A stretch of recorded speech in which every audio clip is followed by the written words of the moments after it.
So this just happened last night and I'm baffled.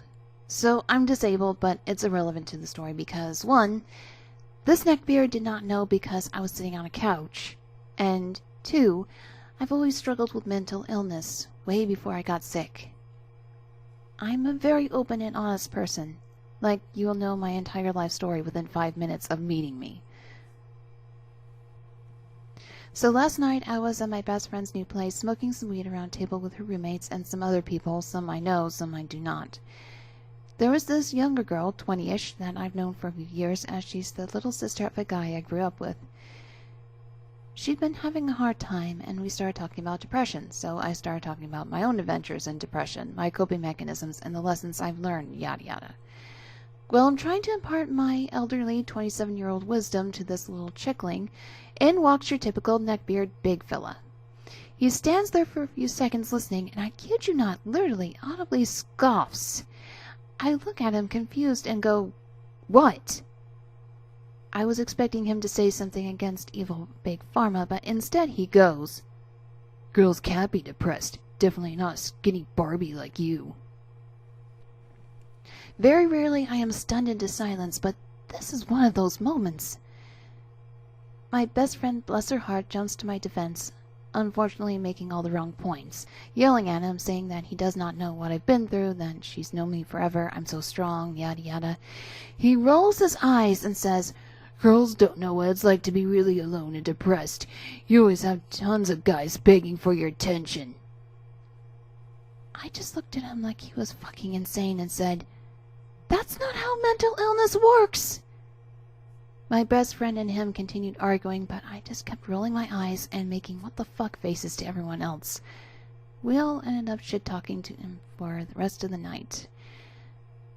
I still do not understand his logic whatsoever. This is about what happened with my friend. Let's call her Cora, and the disgusting neckbeard out of college. Let's call him Rob. Rob has long, dark, greasy as fuck hair, and it's not even a beard. It's more like mutton chops that cover his entire cheek area and reach the corner of his mouth.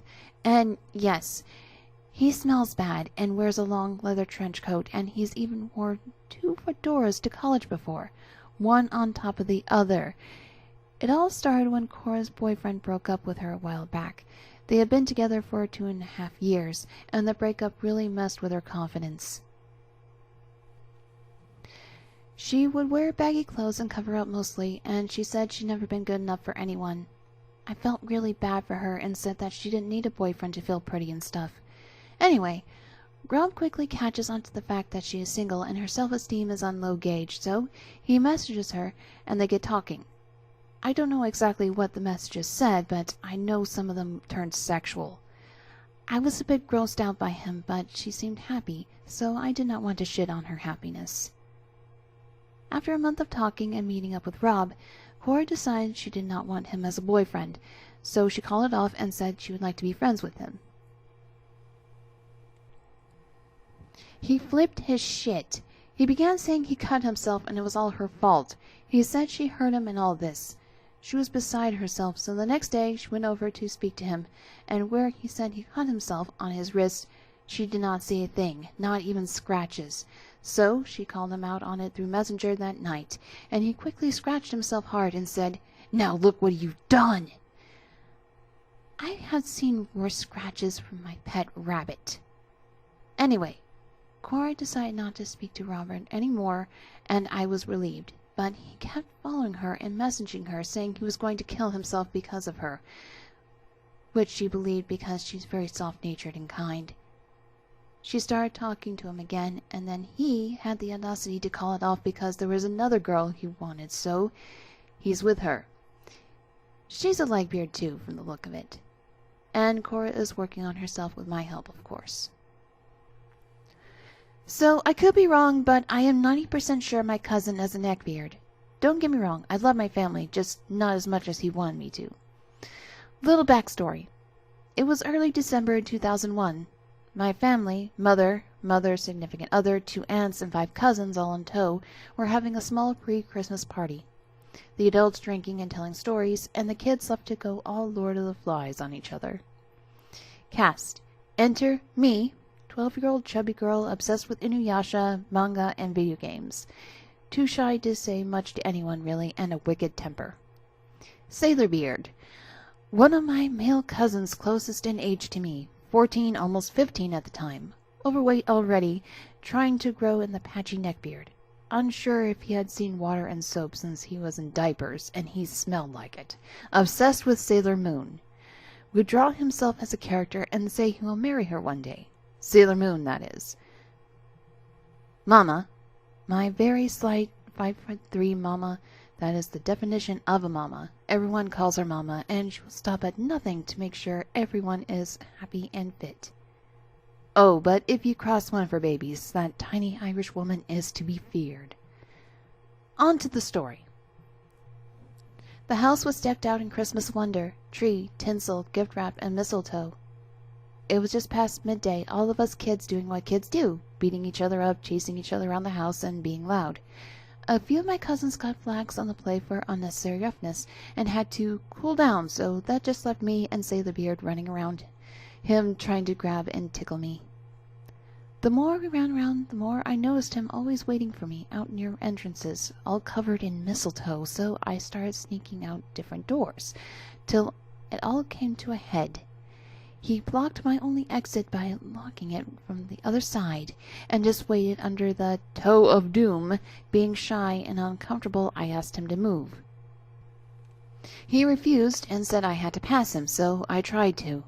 He proceeded to grab my arm and tell me it's custom to kiss anyone under the mistletoe, and I told him no. He had a meltdown about why I will not adhere to the custom. It's unfair. 15 minutes of him bitching and complaining, getting himself to tears, snot running everywhere, and saying he saw me kiss my brother and aunt on the cheek, so I leaned in to kiss him on the cheek. He turned his face and tried shoving his lips at me.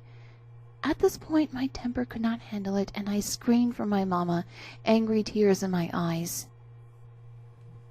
Explained to Mama what happened. He ran away when I screamed. She then spent 20 minutes yelling loud enough for all of our neighbors to hear how Oklahoma is the right kind of southern for Sailor Beard to be trying to put his lips on me, and his mom should send him out of his cave once in a while so he would not try kissing 12-year-olds. We are not from Oklahoma, but his dad is, and he was born there.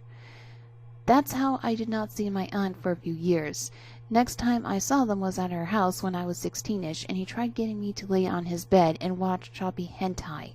At this point his skin was stained from Cheeto dust, and he was close, if not over, 300 pounds, and had not seen a school ever since he was 11. So his social awkwardness had just gotten worse, and he is still gross to this day. So it all started 8th grade art class. We could only have 4 people to a table, so the kids would rush to class on the first day to sit by friends. This would be your permanent spot for the year. Sadly, I got held up in a previous class, and 3 of my friends had a table with a girl I did not know. I did not want to make the girl move, and my friend Kyle saved a spot at a table nearby, so I did not mind. We had 2 spots left, and there were 2 kids without spots, so Kyle and I invited them over. Kid 1, let's call Joe, was quiet all year, but was nice and was once in a while a snarky remark. Kid 2, I kind of knew him previous classes, and he had mutual guy friends with me. We will call him Mike.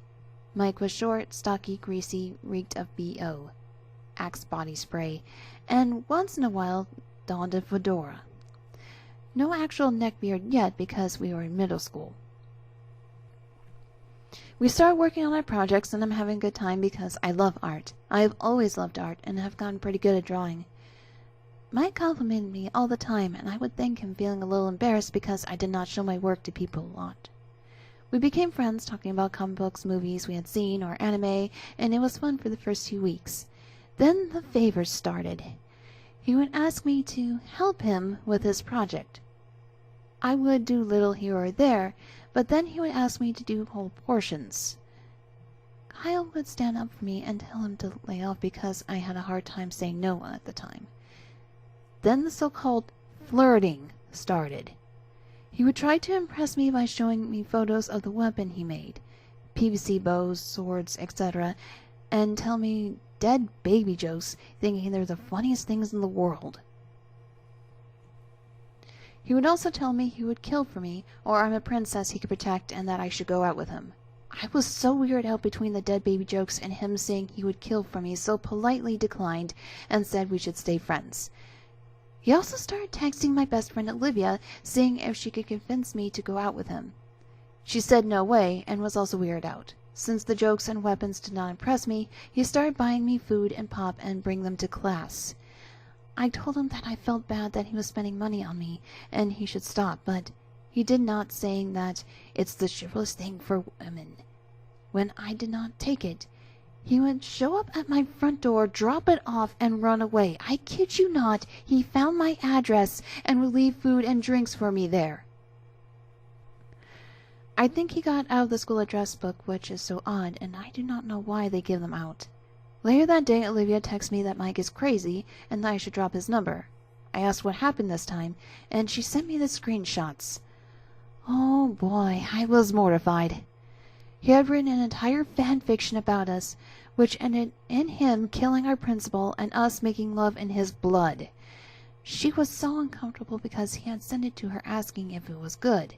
This totally creeped me out, and the next day I told him to stop. I was so uncomfortable. I asked him why he thought this was okay. I was so angry. I told him that Olivia sent me the screenshot, and he became super embarrassed, then said, "You didn't like it?" I was absolutely in shock. Luckily, he was quiet for the rest of the class. Then he would sit in class moping, saying I was not the girl he thought I was.